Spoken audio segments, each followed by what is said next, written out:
All right, the Bucks. It is Talking Buccaneers with me, Fumane, on the Friday before the Saturday when the mighty Buccaneers are back playing football again. What I like to do is to divide the football season into little segments and judge the team based on those little, mini leagues, mini campaigns.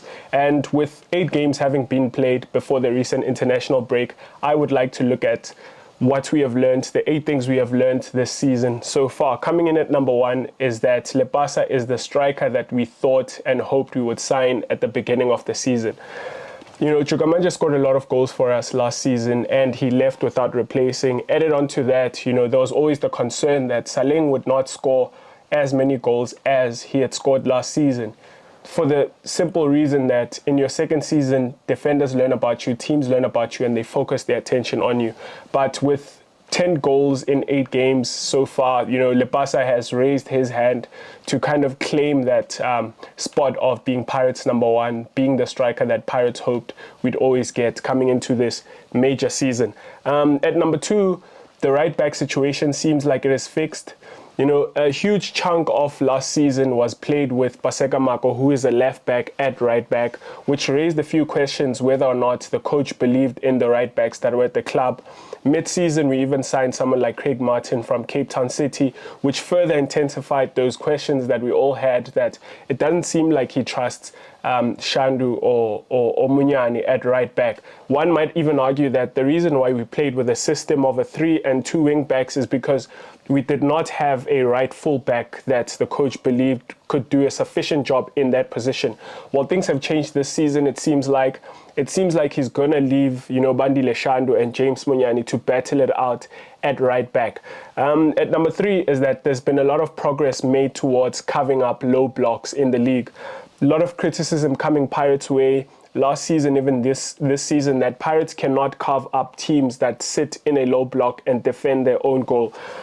Well, we've had a couple of games this season, that have been surprises to a lot of people where we've won that game and they would have ended in either a 0-0 or a late 1-0 defeat last season. And at the heart of it are some players I'm going to talk about on this episode if you just hang tight. At number 4, the campaign is set up for us to be the chasing team in the league. Sundowns are already 11 points ahead of us after their 6 games and our 4 games, meaning that we have 2 games in hand. If we win those games, then it's 5 points, the gap between us and them. It is not a train smash, but it goes against what most Pirates fans expected this season, that we're going to be toe-to-toe with them. They're already setting the standard, and it is a humble reminder for us, to be humble in our approach, to be humble and have a humility in knowing that we are really the chasing team. And it is a reminder of the truth that they are the leaders. They always have been.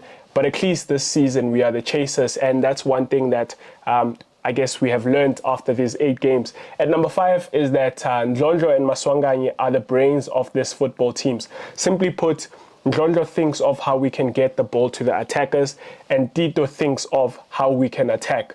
That's the dichotomy between the two of them. One is deeper, one is high up, but they're both the brains of the football team. Coming in at number 6 is that Mufokeng is better than we all thought. We all knew that we had a sensational teenager in our hands in Relebohile Mufokeng, but none of us thought that we had a mature teenager who's much better than, let alone that he's better than his age group. He's better than everyone in his age group. We didn't know that we had a player that's much better than a lot of people who are adults in this league. Coming in at number 7 is that the coach is a figurehead. Jose Rivero is no pushover. He will not be pushed around. No one owns the starting lineup. That's something that we have learned. Not even Oli Sanda, who's been linked with a move away, surprisingly. Maybe I'll do an episode on that in the future. Not even Innocent Mayela, who's the club captain, owns a place in the starting 11. Jose Rivero eats, media journalist questions for breakfast. He also eats, fans' expectations. He's someone who's not the softie that all of us thought that he is last season. He's shown himself to be the figurehead that you need at a big club like Orlando Pirates. If you think about the coaches that have been at this great institution, I beg your pardon. Coming in at number 8, and lastly, is that the best starting lineup, according to the minutes played, is something that we can learn from as to who are the men that Jose Rivero thinks are the best 11 for us to attack this league with. And, you know, at goalkeeper, we have Sipo Shaina, who's deputized by Ofori. At right back, we have Munyani, who Shandu is closely behind him in terms of minutes played. At centre-back pairing, we have Sbisi and Oki with no surprise. Mtetwa is the one who seems like his third option. Tabiso Sesani, we don't know whether he's been registered or not. I don't know. Maybe you guys know. We don't know whether he's registered or not. Olisanda seems like he's been estranged, according to things that I'm seeing in the media. Paseka Mako is the left back, with Dion Otto being the one who's the deputy.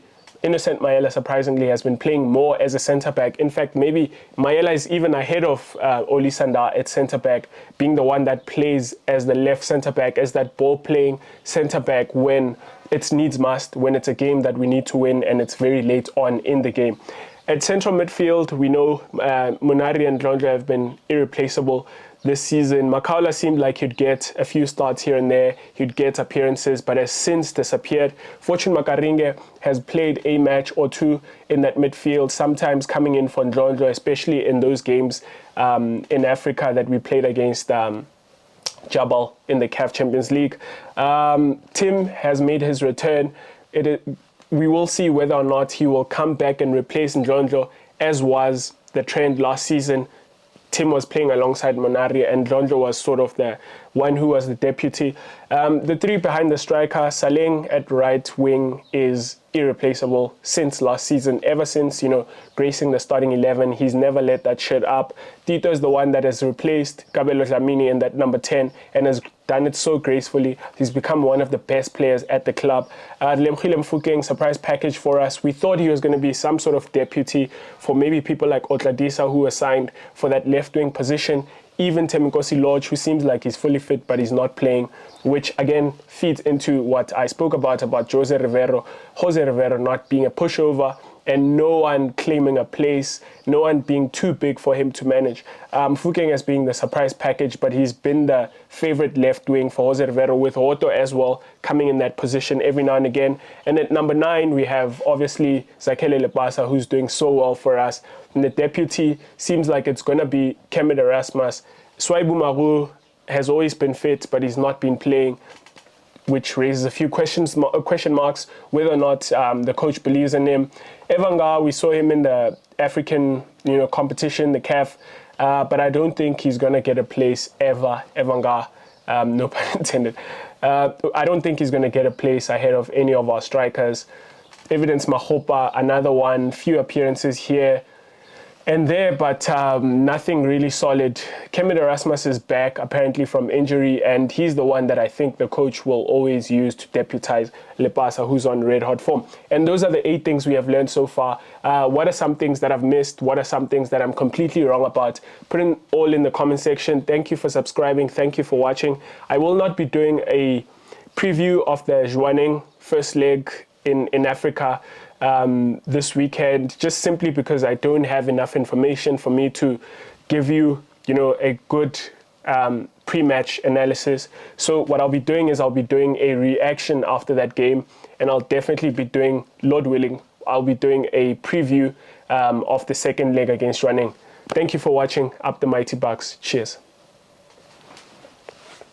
I know you're craving some more of Talking Buccaneers content. Well, I have great news for you. If you hit that subscribe button right now, you'll stay up to date with all our future content.